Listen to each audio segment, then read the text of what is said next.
So there's some additional beliefs that I have when it comes to team. I think it's very important as you grow a team to recognize that the way that you communicate with a team makes a huge difference. I once went to an accounting firm that was thinking about bringing me in to speak. And I was sitting down with the CEOs, a top 50 accounting firm, unbelievable conversation. I learned so much that day. A couple of things stood out. Number one, they had a list of their goals and their values. It was like right by the light switch in the room, and I thought that was so cool. I asked about that first, and he said, we're just very conscious and strategic with our team, with making sure that goals and mission and vision, everybody's on the same page working towards that common goal. So I thought that was unique first. There was commonality. There was intentional leadership. And then the second thing he said blew me away. And at that point in time, I was doing a bad job of this. He said, let me teach you, in our office, it's the my versus our mentality. This is so powerful for you when you build your team. My versus our. He said, in our office, you will not hear people say, these are my clients, this is my team, this is my staff, this is my HR director. Everything is our. They're our clients. It's our team.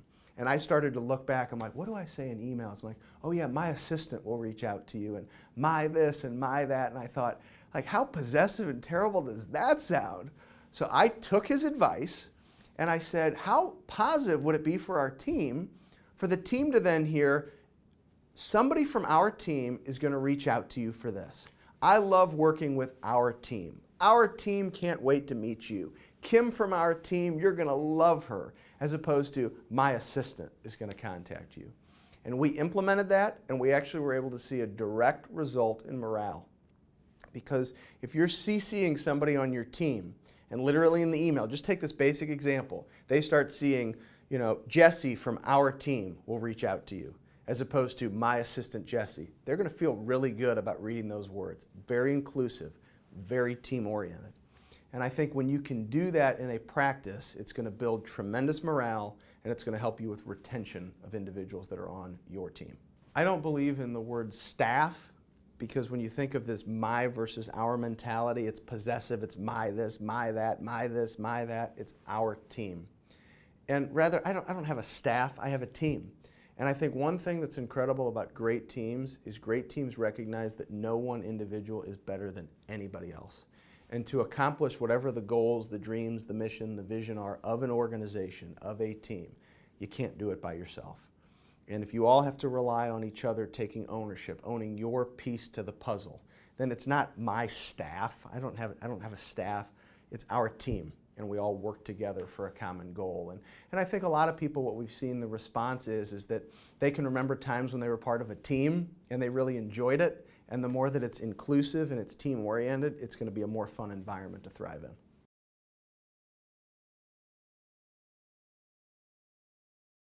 So I think one of the things that creates friction and turnover with teams is that, once again, similar to like when it comes to the hiring, we don't understand human resources, nor were we trained in how to communicate with our teams. So a lot of times if something negative happens, we either resist communication or we communicate poorly.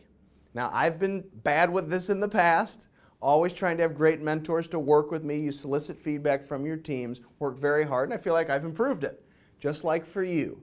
Doesn't matter what has happened in the past, it matters how you want to treat your teams moving forward. So a couple of things. Think back to the last time you had a situation where maybe somebody on your team did something incorrectly. Did you choose to not deliver the message, or did you decide to deliver the message?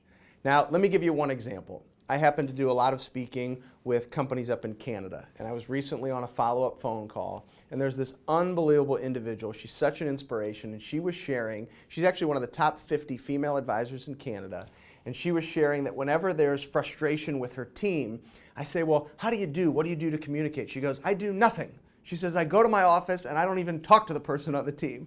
I said, well, what kind of result are you expecting if that's what you do? And she says, I think you're right, I need to talk to the person. And I said, yes. So sometimes it's just basic communication.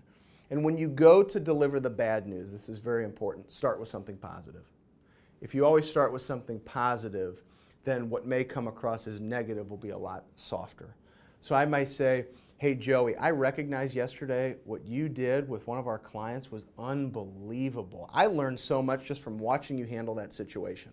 And then he'll say, hey, thanks, I really appreciate it. Now, Joey, there was one thing I did notice that I'd love to chat with you about because I think it'll really help our team grow and I think it'll help the growth of our clients. And then you can deliver what that was. Takes a little bit longer to deliver that message, but if the goal is to have a really strong team that's a cohesive unit with great communication and courage and trust with one another, it's worth going the extra step to have appropriate conversations. So you have to communicate, but you also have to communicate in the right way once you do.